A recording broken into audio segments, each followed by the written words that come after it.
In this video, I will show how to make an image fill the entire page in the Word. Using full size of page for an image, as we can see here. So easy way, and just click in any page where you want to insert the picture, like in my case here. So insert picture, select your picture.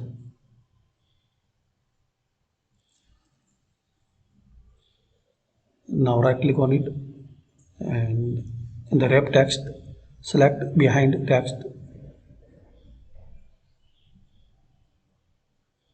Now just adjust the size according your page size.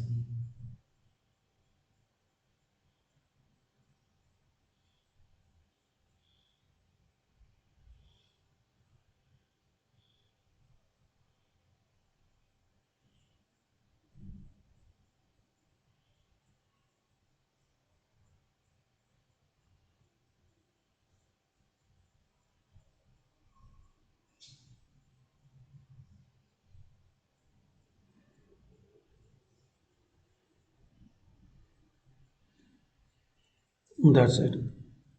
So thanks for watching. Comment this video useful for you.